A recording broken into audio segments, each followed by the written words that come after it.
said congratulations to your if congratulations after you announced that you have now relocated, the next people ask you, have you gotten a job? Well, it's okay. It's okay when people ask have you gotten a job. Really, don't worry, you still get your job. And I'm just here. I'm not a what would I call it? A human resource officer, but I'm just going to share from the things that work for me.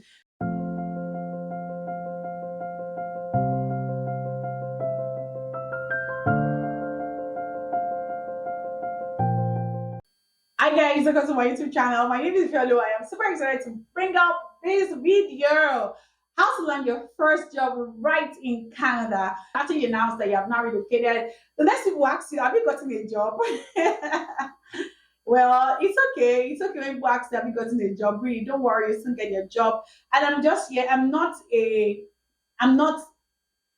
what would I call it? A human resource officer, but I'm just going to share from the things that work for me. So backstory, I remember that when I knew I was going to be coming, like we're all going to be arriving in January, I started applying for a job because really you need a job. It's not like you've now gotten here and then you now sit down and you're looking, you need a job.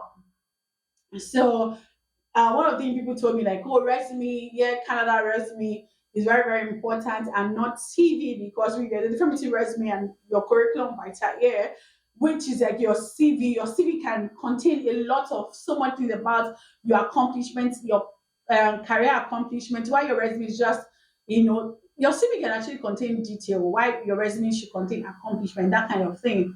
And then I was also told that here in Canada, two-pager, like whatever you write, it should not be more than two-pager. You get that kind of thing. So really, and I'm like, I had to reduce my resume to two-pager. And also I had a budget that you can start applying using Indeed, which I use. I started using it, December, like, the whole of December, I started like applying for a job, hoping that something was going to come in, but really I didn't get anything, which is, I don't really blame. I wasn't shipped because really I was just applying blindly. I really don't know so much about the whole job seeking landscape. So also my resume then was just like, I don't have my phone number because you have to put your phone number. You have to. There's so many things you just have to incorporate. Oh, but when I got in, I started like, okay, I started doing more research. Like I know I'm not inside. I now know how better to do it. So number one thing is that job application here in Canada is not just submission of your resume alone. Mind you, your resume should not be more than two-page. Two pages, like two pages. And then for most applications, you might have to go in with your cover letter, which is cover letter and resume. I think for back home is quite different. A lot of jobs like you just have to submit your resume, but cover letter is something you can also write, just like an executive summary, that kind of thing. So I did use Indeed, and it didn't work for me. Yes, Indeed worked for me. I got some interviews from Indeed, but I didn't eventually take the job, or the job they didn't eventually consider me. It's two things. It's two-way thing. Yeah, but I think I should really say that really a lot of people are saying that getting a job in Canada now is quite like a tax, which is quite understandably because really the country has welcomed a lot of immigrants and that's a lot of talent. You must say that because now there are a lot of talent in the industry in the country, and it's just like a country carrying capacity cannot like that carrying capacity, let's say it that way. So really, that means that since there are a lot of talent in the pool, that also means that there's going to be a lot of competition in the pool, in the country. So let's say it that way. Another thing again is that Canada employers also values Canadian education and Canadian work experience and also certification. You can't blame them really because they also want somebody that already have the experience, that they don't want to bring in someone they have to be trained, because really beyond the fact that you have the education or you have the skill, the culture, you want to be sure that you're familiar with the culture. They don't want somebody that will be causing nuisance, even though you're a professor, that kind of thing. And then also maybe Canadian education, they won't be able to verify. Like a lot of employers don't know what's happening in your home country. They only know what is here. They feel like they kind of trust their own educational system more. You can't blame them as well. Also, they kind of put wrong reference on certification, which you can also blame them because certification kind of certify you that you're good. Yeah. So, for example, I cannot be saying that I'm a project for every sector, like for every work that seems to be like a certification you must take. Like, for example, I work as a back at home. I used to be like a program officer or project manager. So it's expected that I actually have PMP, which I don't have because it's not really need. But I have to get it actually. So that's just like the backstory of why the whole job market thing is a lot for now. And then also, so I started using Indeed. So I'm going back to when I said, I mean, the study that I used. I used Indeed, and at a point, I shift over to LinkedIn because back at home, I've always keep a very active LinkedIn space. Even though I've not had to use my LinkedIn to look for a job before, back at home. But when I got to Canada, I started using LinkedIn to actually look for a job. And beautifully, the job that I got it right from my LinkedIn. Yeah, my LinkedIn space. There are a lot of jobs position are being advertised on LinkedIn. You want to check it out. And also these tools like Indeed, LinkedIn, they actually have some alerts that you can set for yourself that they can go right in once a job is being posted. It can go right in into your email box, and then you don't just have to miss any of them. So what I did is I just share some of those indicators like the alert position, the location you want it, and then you receive the job alert. And really, I have to even teach over 20 people how to use LinkedIn since I came because the LinkedIn is very good. I just feel like I've mastered how to use it. And you want me to do a video on it, please put in the comment section. I'll do a video on it. But let's see if it's a popularly requested video, I'll do it. Okay, so let's go on. So I started applying through that. I used my Indeed, I used my LinkedIn. I was able to get a role. And one thing is that really, how I was able to get that was because of my resume. You have to make sure that your resume is tailored. In fact, I have to check a lot of materials. I also use my AI. You can also use AI to actually streamline your thought. I have to attend some classes to learn how the resume that Canadian hiring managers kind of prefer. Which number one is that they want you to be not just a jack of many trades, because really jack of all trades is master of none. None. They want you to have like whatever you're talking about, let it link to each other. So you also want to make sure that you're tailoring whatever your resume to the job application so that because I know that they use some application tracking system ATS where they used to like see people that are whose CV or whose resume is not relevant to the job position, and that's why people say that even searching for a job in Canada or searching for a job is a job on its own. Yes, so those are the things that I use. And number three strategy that I also used was I make sure that I take advantage of lots of newcomer services. So one of these that I did was I took up a one of them which is like Achieve.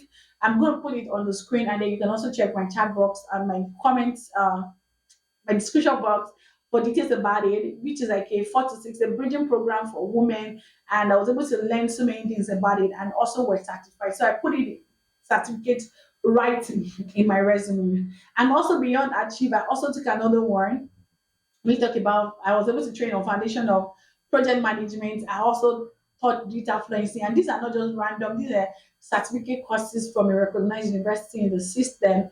My data fluency is from Humboldt College, and my foundation of project management is from York University. I mean, even though they are micro credentials, but it's still credentials. You get that kind of thing. So another thing again is that you want to start networking because now it shows that I think I'm hearing that the gist, but like I kind of think is a verified truth that um, a larger percentage of jobs in Canada are not even published on those job websites that we know. A lot of jobs actually come through refer because I think companies actually prefer to recruit internally than recruit externally because really a typical hiring process takes about 2 to 3 months. I have been there. I can tell you there are jobs that you submit. I remember there was only a recent one that I submitted in July. I didn't get any response until like my first interview was scheduled in July ending. My second in September. My third, my second was in October, in August. My third was in September. And it just took a whole lot, really, and it can really be draining not from your own side only, also from the organization perspective. So they always want to recruit internally. So you want to network people. You want to go for several hiring events that you can meet people and network people, and from there you can also land, job. Yeah. So you want the networking and also recommendation do play a lot of factor. Another thing you want to consider is certification. Really, you want to get yourself certified in whatever you're doing. Like, for example, if you are saying you're a project manager and you don't have PMP, you might have to consider doing that. So you want to also like get as many like certification I can just put in front of you that really you are good for the job. I think a lot of the challenge I've encountered myself getting, bigger roles is that some of the roles that I want are requiring bilingual, which is English and French, of which I only know how to speak English. So I think it's another challenge. You want to really like, you are very particular about the job. You want to learn French, really. So then another thing again you want to consider is that you may want to also like do Canadian education itself, because the thing is that, yeah, it kind of helps you to land a job faster, especially courses that actually have co-op or like internship. So for example, a typical PGD can, even though it's for 1 year, 8 months is for classes, while 4 months is for internship, and from that internship you can actually be retained. So it's still a win-win for you. So if you're considering it, why not? Excuse me, I kind of have like if you're considering it, so why not? Like it's still a win-win for you. Well, but most importantly, I would say that you want to focus more on your resume to make sure that your resume is so like on point. Even though I know that my resume is very good, I still consistently look out for people's feedback on my resume, like hiring managers to check, like recruiters to check my resume. And today I had somebody to review my resume, and somebody said, "Oh, I mean, I'm literally just meeting the person for the first time." And the person said, "Oh, if your resume is so good, and I think you can teach people how to actually write a good resume." And I blushed. Like I blushed. And I'm still blushing. Yeah, I kind of blushed that. Oh, that's a good one. I invested on the resume. I used AI. I had people's feedback. Even though I'm using AI, I have to make sure that I'm making it that it's very intentional and human. Is not too, yeah. So another thing I will not say is that, like for instance, for me personally, I couldn't attend any of the hiring events that I've been invited to, not because of, it was not because of my kids just started school. I've been with them all day. I mean, for a very long time.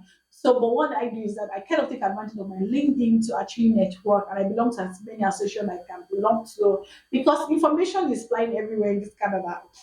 People will say follow who no road, meaning information flies everywhere, and then you want to really follow who no road. So you can network online and and let me say that above all, like every of the study that I've discussed with you, your LinkedIn, looking at job websites, and there are different job boards. There's even the Canadian government job bank, so you can actually beyond the Indeed, LinkedIn.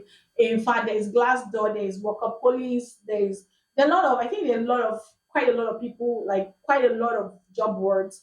But what has worked for me is LinkedIn has worked for me, Indeed has also worked for me, and also I look out for some job boards, and also using your Google Jobs. Google Job Alert can also work because Google is actually like your best friend. And also, you want to attend events, you want to belong to association. If you're Muslim, you want to go to mosques and meet with other people. If you're Christian, you want to go to church, because information is everywhere. You want to connect with several people of different and tell them that, oh, you're this and that and that.